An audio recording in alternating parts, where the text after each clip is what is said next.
Coming up on the local game, Club Talk returns for another week at West Torrens Birkalla, this time with the men's side adding their personality on the screen.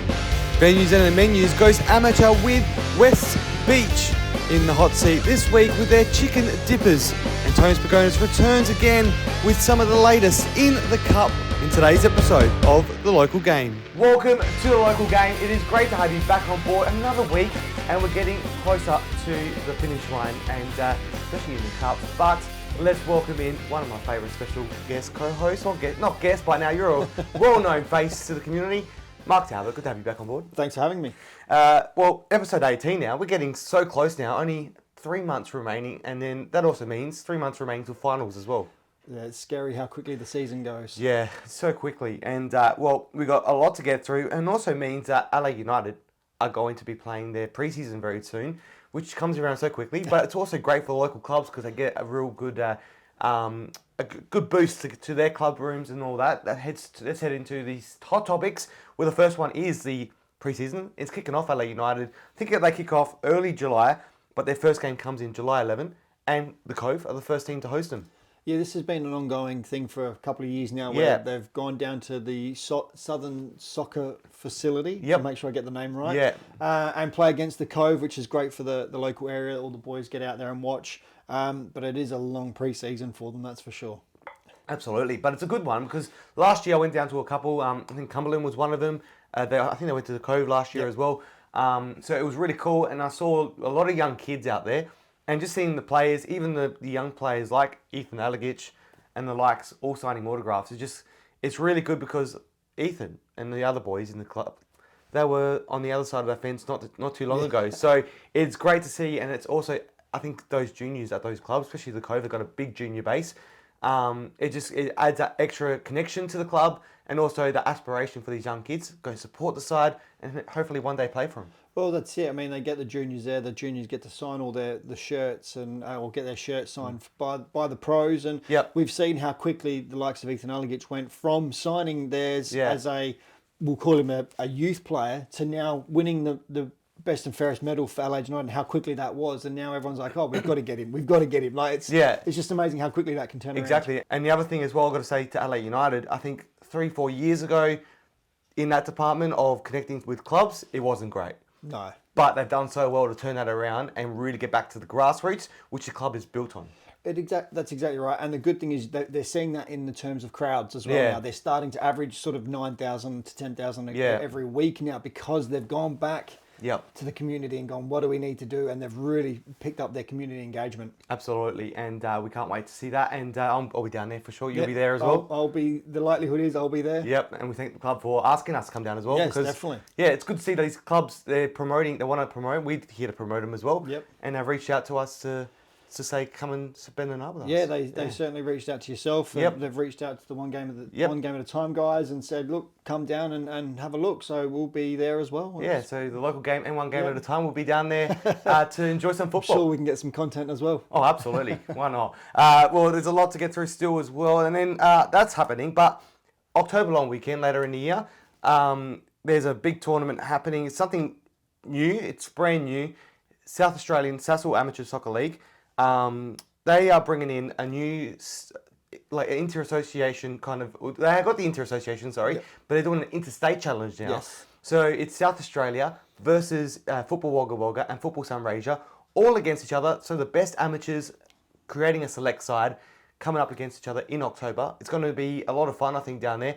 As a former player yourself, you play a lot of federation side football though, but to have something like this that now takes us to the next level, and it's a state team now, but for the amateur sides, how good is it for these players? Well, they're actually reintroducing it. They used to have an amateur state team, and they used to travel against Victoria. Yeah, that's what I mean. Like in this instance, with a little it's great that they're regional, now bringing it back. And if it starts off small with a regional, and it only gets bigger for the amateurs, I think it's such a good idea. Yep. Really looking forward to it. I'm actually probably going to be there in Mildura. If I get there in time for the weekend, then I'll have a look. Well, last time LA United were down there, I was there. Yeah. So it's a good long weekend down there, and I'm looking forward to it. I've got a mate that works in the local radio station, so I might go head up there, watch some football, catch up with him. which would be very cool. Yeah, it is great. Like I said, it's great for the SASL to get recognised and get that back up and running. However small it starts, because I've seen it when it was in its peak. Yeah. They had WA, New South Wales, Victoria. It was massive. Yeah. So, well, when I say new, I mean like as in a new initiative in regards to the regional areas, because they're pretty much South Australia, Victoria, and New South Wales. Yep. But they're all meeting in Mildura, which is almost like the centre point. So brilliant. It's going to be good. It's a very good initiative. Hopefully clubs and players get amongst it, which will be good. It makes it a little bit better than, I reckon, the inter-association one happened a few weeks ago now, a couple of weekends ago. That's mid-season. So it's always hard. You want to, especially at amateur level, to try and sustain yourself to play that. And also, these games here, anything can happen and you may get a little injury. Yep. It's but at the end of the season, it makes it totally different. And you're representing your state as well. So and it's certainly a boys' trip. Oh, absolutely. Get on that bus. It'll be a lot of fun. Mostly club talk on the bus. Bus talk. There we go. That'll be a lot of fun. But yeah, head down to that if you can. But the other thing, it also spikes the conversation, which you had on one game at a time.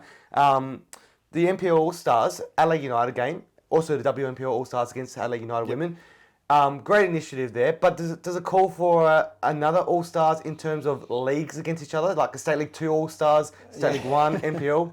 Yeah, look, I'd love to see that happen. I'd love to see a select side from the North and South of State League 2, a select side from State League 1. I think it'd be a great initiative. When you can host it is a whole other story because we've got finals and things like that, but I'd love to see it just to recognise those players that have done really well in State League 1, State League 2 to get some recognition and play in a select side. I think the way it could work the best is State League 2 North versus South play each other. Loser of that's out. State League 1 versus NPL. Loser of that is out. And the winners play each other from State League 2 and NPL or State League 1. Yeah. That would be very interesting. But it would be, yes. So 3 games in one day. Yeah, there'd be ways of working it so you could actually play a couple of games and do some sort of round robin like they do with the CSL and SASL one. But it would be good. I'd love to see it. Absolutely. It's great for the game. And but I do love the WNPL one and the A-League Women one as well. It was good fun to see as well because some of those the crossing of both of those two teams and the team and the league itself is very happens very often. So but the level there is pretty good. It's pretty good, and the fact is we've already seen it now that some of the Adelaide United players have already gone back to local WNPL clubs in Campbelltown and Adelaide City. So and some could say that WNPL All Stars team could technically make a second Adelaide United team. So we could, so we could have 2 Adelaide teams based on the quality of players in those 2 teams. So you could do, But that's another topic for another day. Anyway, let's move into the next one as well. Another big topic. A few weeks ago, Football SA announced an independent review of the men's competition. So of the structure. Yes. So this new review coming out. There's been people ask questions to be involved in it. Yep. Tell me a little bit. You know a little bit more about it. You've got a bit more insight in it now to be able to elaborate on it. So what is the new so I was actually one of the fortunate ones to receive a request to do the survey, and it was more asking around the league structures, the league formats, relegation and promotion. Also about the current 3 separate. Three separate federations, we'll call them, but the amateurs, the CSL and the federation itself, and just what we recommend on how to combine the two. And it was also based a lot at the junior pathway to seniors as well. Okay. So it was also how do juniors currently set up in the SASL and the federation? Is there pathways for them to then progress their future and things like that? So it was trying to, when we say it was an NPL structure, it was actually trying to encompass quite a fair bit in the short survey. Yeah. Okay, cool. So it'll be interesting to see how they do manage to do that. If you really look deeply, which I have done this year, is a lot of clubs in the NPL state leagues have connections and clubs already crossing over between CSL and SASL. So there's already that crossover building.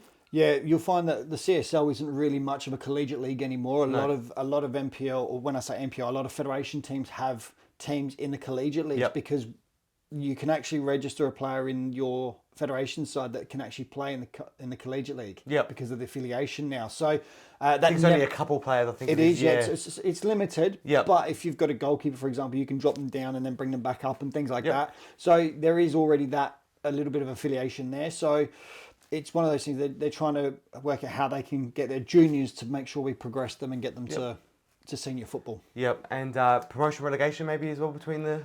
Well, you never know. I'd love to see a full football pyramid where it's all the way through. But who knows? Yeah, maybe you could do a thing where the best CSL and best state league SASL sides play off against each other at the end of the season. The best one plays off the lowest state league 2 side. So that could be the way they do it. It could be a way they do it, but again, it would come down to the football pyramid and who's willing to go up, who doesn't want to go up, and things like that. There's a lot to consider. Absolutely, and facilities as well. Well, that's it. We've already got restrictions, obviously, with the NPL State League 1 and State League 2 that you have to abide, or restrictions you have to abide by. So it'll just, I think, again, they'll take the survey. We'll see what comes of it. But that's basically highlighting the survey itself. Yeah, awesome. Well, I look forward to seeing how it all comes out as well. I've been an advocate for it. I think they should have the SASL and CSL best teams play it out, and then they tick the boxes. If they manage to win against the State League 2 side, then tick the boxes. If you tick all the boxes of facilities, what you need to do, juniors, and also your intent to be involved in it, then you can go up, take that spot. And it will add just extra element to the final series as well. It certainly will do, because it also talks about, because I mentioned about being a playoff instead of the team that gets promoted being a part of the playoff system. I think they shouldn't be, but that's just my personal opinion. Yeah, well, anyway, it will be interesting to see how it all plays out in the end. And, well, we're already seeing big teams already coming across the next season as well with Elizabeth Downs, which I think, that's going to shake things up, because I reckon they can put it, the team they currently got could easily put it against some of the best or some of the mid-table State League 1 sides, at least. Yeah, we've only ever seen it off a cup results, which is always just one game, so it'd be interesting to see how they do it perform over the entire season. That's probably the big one, and I know a few of those boys, and I know they're getting on a little bit. They're in their 30s, so it would make it a little bit harder, but they're certainly good enough. Oh, absolutely. And we don't even know if they're going to use that side. They may leave the side the way it is and grab a whole new side. Exactly. So, you just never know. Yeah. I mean, Salisbury, into all those teams that have come in this year, they've taken players wherever they can, so they knew they had to strengthen. Absolutely. Well, anyway, let's head into the next topic. The next segment of the show. It is a fan favourite. It is Club Talk, highly sought after. Everyone wants to be involved in it, but we've only got 12 to go. Here is Club Talk from this week. Hey guys, it's Mason Ayoubi and Harry Ashworth from West Torrens Birkalla. Good to be a part of Club Talk, and we're going to go interview some boys now. Let's do it. What the hell's going on here? He loves the camera, this bloke. He loves the camera. Mason? Harry. No, you can't do it the same thing. You can't. This is Talia. Sarah. He's already done that. All right, so we're here with Dylan, Klaas and Thomas. So Dylan, 2 goals and a Team of the Week performance on Friday night. How many girls have you told about that one? None. None? Probably. Yeah, none. That's all right, all good mate. Well done anyway. On to the next. All right, little snapshot. Adam LeCornu on the stretcher. Adam, who wins in a fight? 1 man or 100 gorillas? 100 gorillas? Oh my God, I f***ed the question. Tell me who wins. 100 men or 1 gorilla? 100 men. Who in our team would you not want to be your brother-in-law? The only person that comes straight to mind, Dylan, Klaas and Thomas, Wow. No, I've took that guy to a party one time. No good. He's a bad kid. Bad kid. Stay away. Here with the chairman, the big dog, Mason Ayoubi. Why do I feel like I'm being shafted here? No, you're not. Now, here we are with Min, who is the Thursday night dinner specialist. Min, Extraordinaire. what's your favourite meal you like to make for us? Chicken wraps. Yeah. I'm hungry now, man. You know what? I'm starting to get a bit hungry. I reckon I could eat Charles or Winnie. I think I could eat Charles or Winnie. I'm that hungry. If Charles doesn't eat you. Real talk, seriously. When you go to the barber, what do you ask for? Jimmy Neutron or short back and sides? Jimmy Neutron always. No turning back from Jimmy Neutron, mate. We got one of the boys with the most finished hairline in the team. Big 250th on the weekend. 250 on the weekend, Chris? 250th, right? How do you feel? I didn't know that. Is that news to you? Yeah. Big 250 this weekend, Chris? That's right. Feeling old, yeah. How do you feel about it? You excited? Having to play 250? Yeah, excited. Many more to come, I reckon. Man, been a long, good career. You want to keep going? That's the way. Yeah, we love Chris. Toure, there's a clear, obvious answer for this. Who in the team is most likely to go on Love Island? Oh, me, 100%. Yeah, that's the way. He knows. Good man, good man. Already applied, mate. Already applied. Back in the team, straight into it. That's the way. We love it, twos. All right, boys. Pause the music. Pause the music. I've got a very important question for Zach Becker here. What do you think the meaning of life is, Bex? The meaning of life. The meaning of life. Abby, we hear you like to go on a night out. You like to hit town. What's your favourite drink on a night out? Usually water. Just water. Just water? Yeah. Lemonade. Just water? Lemon lime bitters as well. Yeah. Lemon lime bitters? Just to be happy, man. Yeah. And just enjoy life because you only get one. Good job, mate. I like that one. Very beautifully answered. Johnny, come here. Johnny, come here.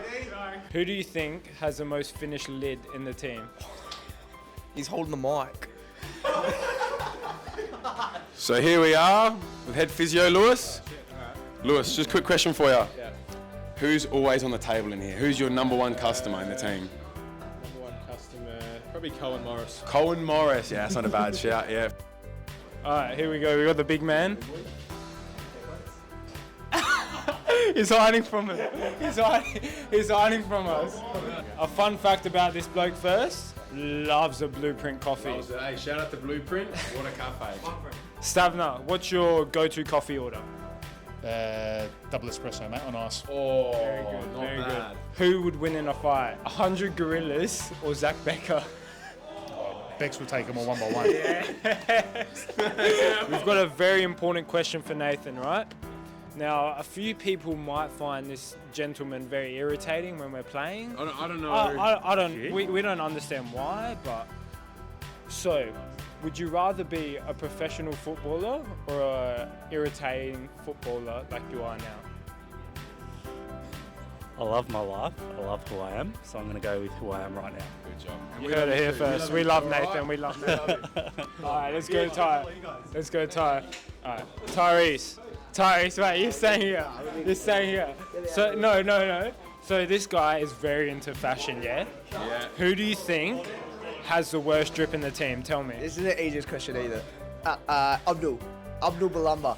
And why? Why is he on the worst trip? What does he do? Are we allowed to swear? No, guessing no not. swearing. No swearing. We just call him a certain name and it's very bad drip. All right. Here we are, Mr. Welsh. How are you, mate? How you doing? Good, mate. Yourself? Yeah, good. Quick question for you. Fair few golfers in our team. Welsh being one of the better ones. Who is the worst in the team, including coaches? Put him on the spot, Welshie. Worst golfer, are we talking technical ability or attitude?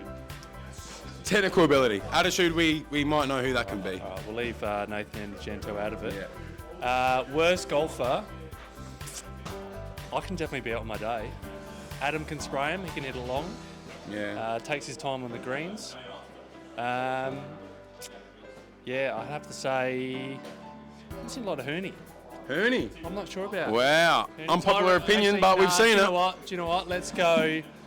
Yates, he's come a long way. I'd say he's still got a little bit of way to go.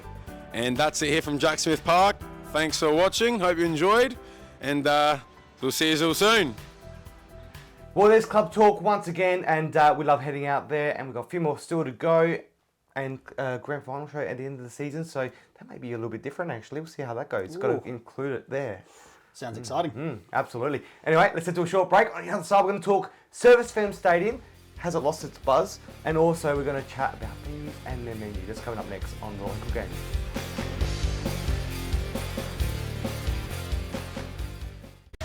Your time is now. When passion runs through you, become your own hero.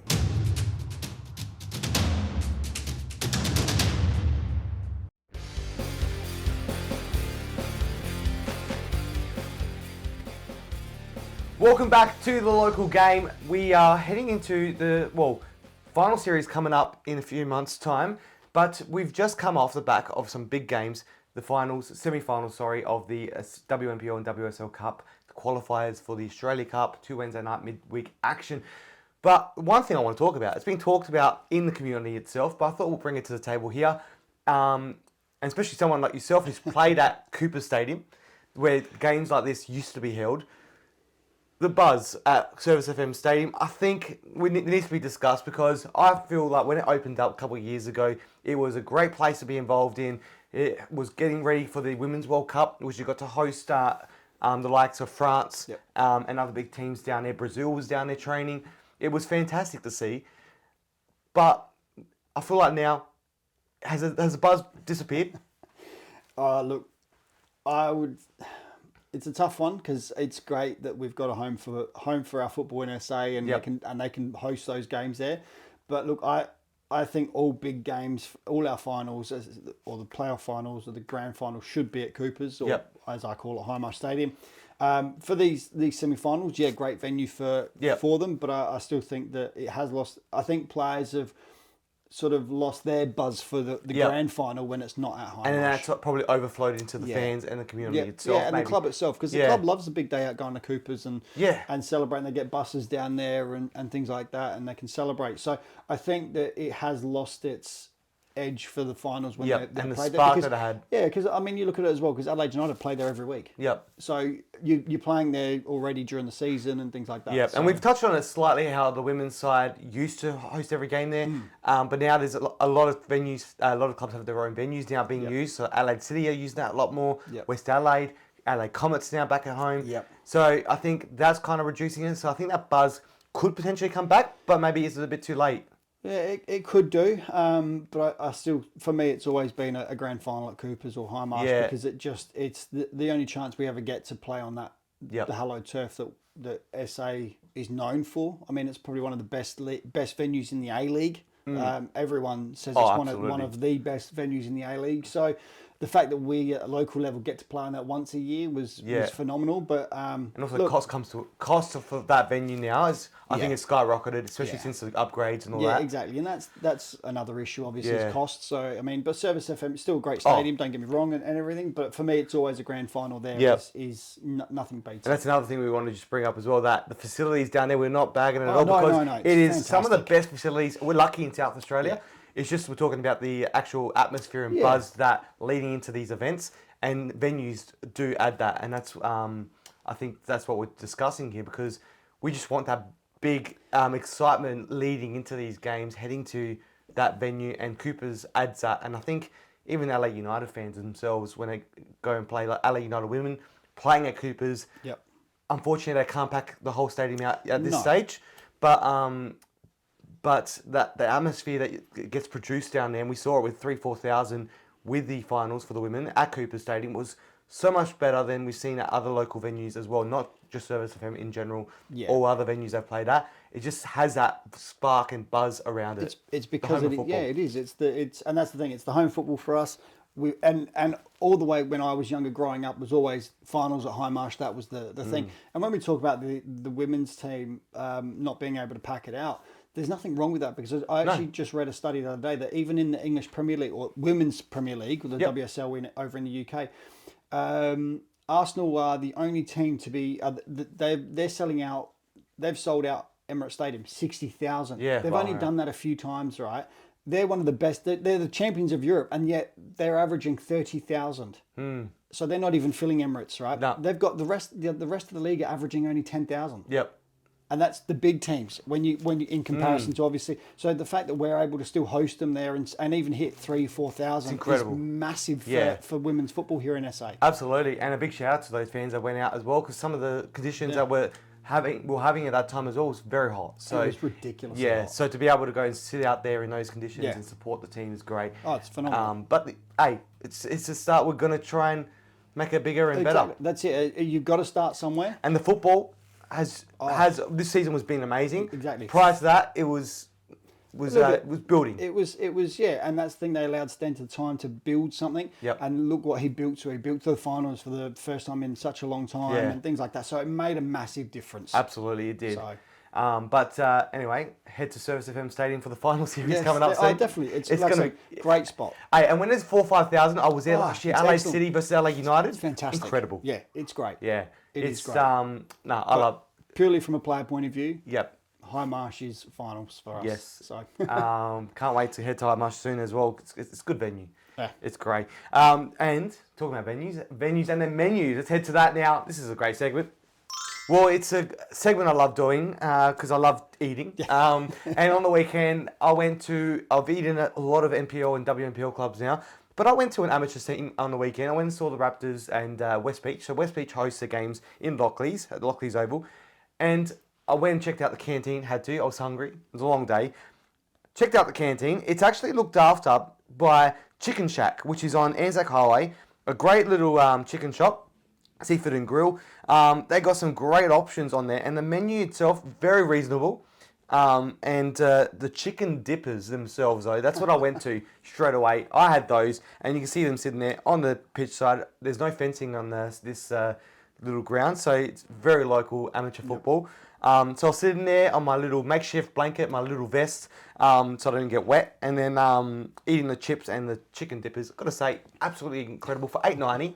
Can't go wrong. I was going to say, can't go wrong. No, absolutely. And go check them out. I'm going to check out their Chicken Shack now because, hey, if the food like that is great at the club, imagine what it's like at the actual place. Yeah, exactly. A lot of local businesses getting involved in clubs now and running the canteens for them, which I think is the new direction. A lot of them are going that way. It's easier for them. They don't have to worry about volunteers and things like that. So I can completely understand it. Absolutely. But shout out to them. If you do go to amateurs, the food is a whole new area. So I'm loving it. I'm loving life. Anyway, heading to a short break. On the other side, we got results and press for time with Antonio Pagani.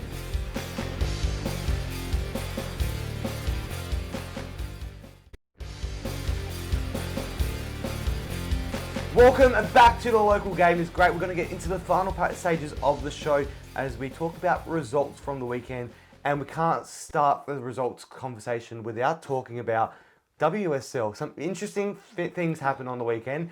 And it rounded out the weekend on Sunday with, well, what we thought was high-flying Vista ended up losing to the Jaguars, who are third on the ladder. Yep. So what a big win down there for them. A 5-1 win. We can't take it away from them. Jags absolutely well-deserved to take that out. But,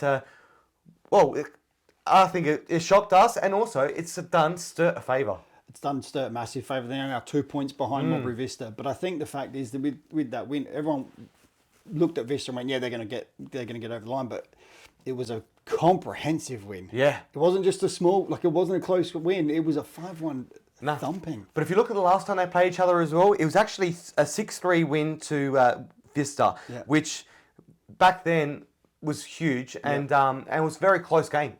And got blown out towards the end with a 6-3 win, but it just really shows that Jags have been lurking there for a while. They have been. But it helps them out. They're only, unfortunately for them though, they're 11 points away from top spot. Yeah.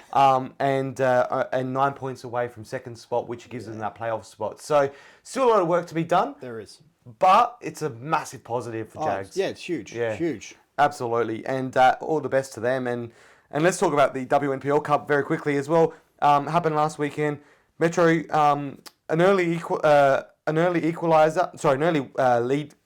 them with Michaela Haday scoring in that one. 10 minutes in, took the lead early, but West came back, made it 2-1, then gave away an own goal, which made it gave them the equaliser, made it 2-2, and then they came back to get the third to make it 3-2 win for them. And FSA held it out 0-0 up until the 83rd minute, where Sienna Calvinesi got the goal and secured a 1-0 win. Yeah, and Very tight both games. Yeah, I was going to say both games were quite tight, and I think I expected the NTC game to be a little bit tighter and the West LA one to be a little bit more probably not as tight, but that turned out to be two cracking games over the weekend, which is great for the game. Because we've seen the league, it's a little bit stretched at the moment with West LA quite advanced. I think they're 8 points clear of the next or 7 points clear of second. So it's good to see that it was quite tight. Absolutely. Metro will be both happy and disappointed with that, because they fought against West LA and brought it to them and made it hard, but disappointed because they just didn't quite get it. Exactly. Yeah, exactly so they was just so close. Yep. But well done to them. A great team down there. Hopefully in finals, that just helps them boost their finals That's it. run as well. It's a great experience for them to take that into the finals. Absolutely. To say they could almost beat West LA, because no one's been able to do it yet. No.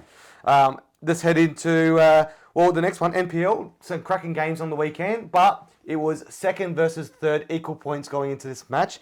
FK Belgrade got the job done, 3-1. Trimboli, 3 goals now in 3 games.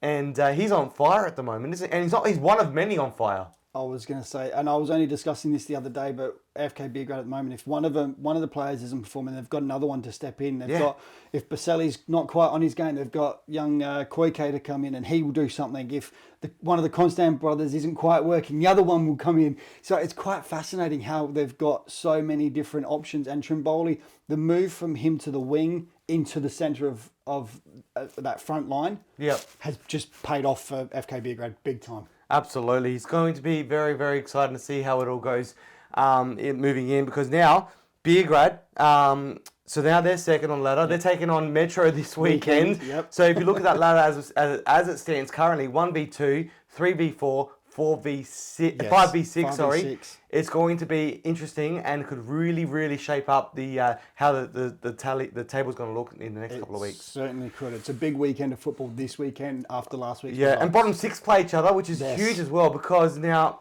Raiders are taking on Birkalla, who have won again on the weekend. Yep. And the other two teams are currently on 16 points, are taking each other on as well. So if Raiders, under a new coach now, if they can take on that, if they can break those 3 points, win those 3 points, and one of those other teams lose, they could be finding themselves. Yeah, they could jump. Yeah, a little bit closer. Yep, exactly.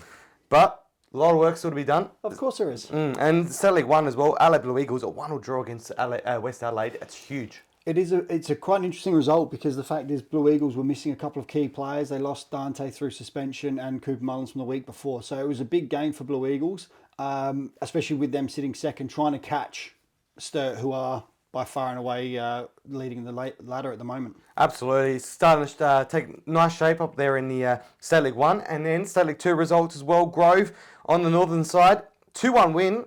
They're sitting on the bottom, but a 2-1 win over Port, that's huge. It is, because Port were pushing finals, I think pushing top 3. So massive win for the Grove, considering they haven't been in very good form. I think they've lost the last 5. So it was a massive win for the Grove. Absolutely. And then on the southern side as well, that tally right at the top, 6-point gap now. Eastern United are looking to secure a top spot after a win over Adelaide Uni. Yeah, big game there. That was a real 6-pointer quite effectively, and Adelaide Uni just unable to get the win or get anything out of the game. But they kept, it's the first game, I think probably the first game this year, I couldn't confirm, but Eastern United only scored 1 goal. Yep. Only 1 goal. You look at their results, they've scored a lot of goals this season, and Dennis Baquet just scoring the only goal in that game. So he scored in every game so far this year. So very, very big. Eastern United, they're just doing everything right this season. So anyway, that's wraps up the results for the weekend. Head out to the fixtures this weekend. Some big games, especially in the NPL. It's going to be huge. And WNPL returns this weekend as well. Yes. So head out to all the fixtures. Anyway, one man that heads out as many times as he can. Antonis Begonis will give us a little bit more insight on the midweek game between Raiders and the FK Belgrade.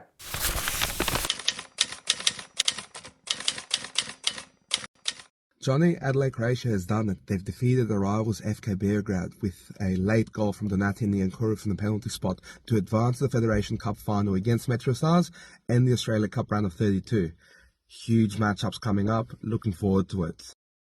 Thanks, Antonis Begonis, one true legend, a local legend in our game. So we'll always love it with him.